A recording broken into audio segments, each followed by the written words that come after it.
Spring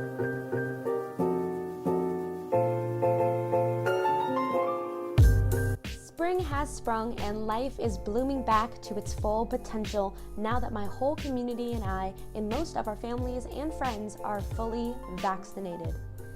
It's been a month or two since I last made a video for Notes from the Field, so as my time as a writer and vlogger is now beginning to end, I thought my last couple posts can be filled with scenes of my life as a GSV in New York City, finally flourishing in all of its glory. Hi everyone, it's me, Celina. I may or may not look different because I lightened my hair and got bangs, but it's still me. This week we are talking about how living simply and living intentionally can help you live sustainably. April was Earth Month and April 22nd was Earth Day, and I love celebrating Earth Day and Earth Month, but I also love celebrating the Earth every single day. Before GSV and throughout my whole life, I've always been conscious of the impacts we as individuals make on the environment. As much as we need to rally against corporations and big companies who are producing waste in masses, we also need to instill better habits in our lives that put the planet first. I was scared that living off a small budget would make me more wasteful, but I have a few tricks up my sleeve that I will show you all that have allowed me to stay within my stipend while also staying true to my love for living a zero waste or low waste lifestyle.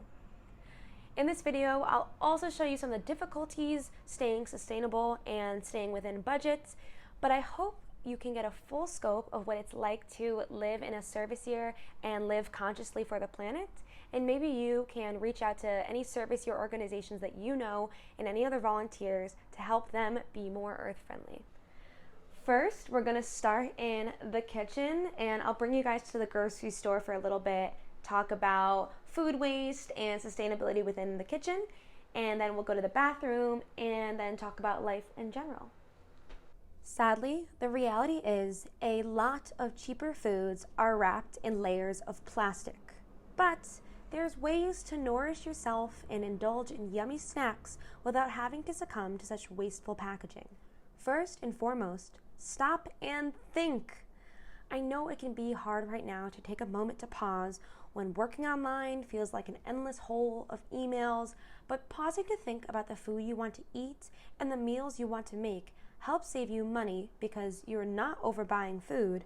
It saves you time in the long run, and it reduces waste because you'll consciously be thinking about buying items with as least plastic and non-recyclable packaging as possible. If you plan now, you can have a week of prepared meals or easy snack ideas that you can grab and heat up real quick before going back to the grind. Let me show you, and let's do the meal prep process together. So we're back at my room, and the first way to begin meal prepping is by taking out a good old paper and pen. You could also use maybe like a notes on your phone or a Word document if you do like that better, but for me, I like writing things down physically. So get something to write on and let's get started. First, write down staple foods that are typically easy to make or easy to pair with other items. These are foods like pasta, rice, bread, any items already pre-made and jarred like tomato sauce and pickles, and then items that make your food a bit tastier and help with cooking like butter, oil, flour, spices, and herbs. Those are items that I always keep stocked in my pantry as they are typically used every day for me, so finalize your staples list by thinking about any food items you use almost every day or every other day. Once you have this staple list, then you can begin building your rotating list of food items based off recipes you know or recipes you find on the internet or in a cookbook. For extra earth-friendly points, you can also try building meals based off seasonal vegetables in your area. Sometimes I build my meals based off which items are on sale at the grocery store, which can be harder if you don't know a lot of recipes off the top of your head or if you don't cook a lot, so maybe stick with the recipes first and then branch out. If your grocery store is super close to you, then you can also just take a trip there first, see what's on sale, and then come back and plan your meals based off that. When you go to the grocery store, I just want to point out that there's a lot of produce options that you can buy in plastic bags, plastic boxes, or in plastic netting. I highly recommend that if you're shifting to a more eco-friendly lifestyle, that you buy produce, any fruit, any veggies, not in the plastics. I know sometimes it's more convenient to buy it in these boxes and plastic bags, but if you can, opt for no packaging. For me, I typically go grocery shopping every 2 to 3 weeks, sometimes every 3 to 4 weeks. That may sound crazy, but I truly believe in eating all the food I have before buying more food. Plan out your meals, buy what you need, eat what you have, and then repeat. One last tip if you have excess food is to freeze it. I love the freezer for this reason. If I have a ton of vegetables left, which I do this week, I chop them up and freeze them all together, and boom, I have an instant stir-fry starter or smoothie addition. The same goes for fruit. If you chop it up and put it in a bag, you can make smoothies or add them to oatmeal or even top ice cream with your frozen fruit. Use your freezer for good and stop food waste. We are moving on to the bathroom. Here I will show you a little bit of the products I use that are eco-friendly and that don't have a lot of packaging, and also show you some products I do use that are not so eco-friendly, and we'll talk about how wasteful a lot of bathroom products are. Let's start with some non-eco-friendly products that I use. There are a lot of options to have shampoo and conditioner not in plastic bottles. You can get shampoo bars, conditioner bars. They're very accessible right now, but for me, since I dyed my hair blonde and I've been coloring my hair for the past couple years, I use a specific purple shampoo that's in a plastic bottle. When I don't use the purple shampoo, I use Dr. Bronner's. I recommend Dr. Bronner's for everyone. I love the ingredients. Even though it's found in plastic bottle, the bottle is huge. You can reuse it for a lot of different things once you're done with the shampoo. It's an amazing company, and they also make soap bars, so you can ditch the plastic bottle and go for the bar.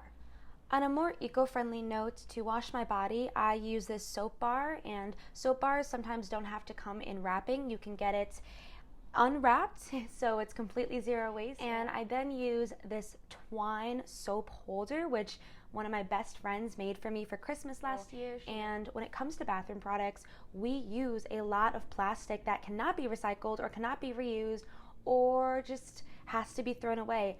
The last section I want to talk about in the bathroom is brushing your teeth. I feel like the easiest thing to do when switching over to a more sustainable or environmentally friendly lifestyle is switching over your plastic toothbrushes to bamboo. It is so easy, and you can buy bamboo toothbrushes in bulk on Amazon or really in any store at this point. I think it became super popularized. For me, I use an electric toothbrush, so sadly I'm trying to find ways to get bamboo replaceable brushes, but that is for a later date. As I said before, I'm not perfect. I don't always use the most eco-friendly products, but I'm working on changing my whole life bit by bit and slowly. As for toothpaste, I really want to try toothpaste tablets, but I also wanted to try this toothpaste first. It's called David's. The ingredients are great for the environment, as in it won't harm the water, and this toothpaste tube is entirely recyclable. I just have to wash it out and cut it up in pieces, but it could be completely recycled. Lastly, I want to use the end of this video to talk about the intersection between environmental justice and all different social justices, especially racial justice. I believe everyone in the eco-friendly world, in the sustainable world, zero-waste world has some type of privilege. For me personally, I've had privilege growing up in a nature-esque neighborhood and area. I've had access to hiking trails, mountains, and nature in my own backyard. I've also been privileged with growing up with mentors, teachers, educators who have inspired me to love the environment ever since I was a little girl. I also take, in fact, the Korean heritage and my Korean culture that I have as a privilege, as I naturally love different fruits, different veggies, because that's what a lot of Korean cuisine contains. So for me, I feel like I have a lot of privilege when it comes to environmental justice, just by the way I've been brought up and by the way I've lived my life ever since I was young. I also want to point out that not everyone has a zero waste store or a grocery store that has zero waste options. Some grocery stores don't even have fresh produce, and even then I am privileged to say that I live near, and I've always lived near grocery stores that have fresh fruit options and options for me to choose less packaging. This brings me to 2 points. The first one is that if you have the privilege, if you have the monetary funds, if you have the access, if you have the time, think about the environment first. Begin changing your lifestyle to think planet first, to think about ways to live more sustainably, live more simply, live more intentionally. Some people genuinely do not have any of the things that I've just said: time, money, resources, access. They genuinely need to think about just surviving. So if you even have one of those items, if you even have an ounce of privilege to think about the environment, then I suggest you do. Now, for my second point, just because you have privilege, just because you yourself can live sustainably, doesn't mean we can ignore the people who can't. Growing in your sustainability practices also means aligning that growth with helping others grow. This doesn't have to be building a community garden or supporting environmental initiatives. It actually could mean helping out those who are barely surviving. This means fighting for a livable minimum wage. It means fighting for those who are moving around, who don't have stable housing, who don't have proper food, clothes, who live in food deserts. This can all start in so many different ways by building other people up and helping other people not just survive, but thrive. Now that is being an eco-conscious, eco-friendly warrior. The reality is, environmental justice doesn't just look like reusable straws and green spaces and solar panels. True justice for our planet comes with taking care of the people too.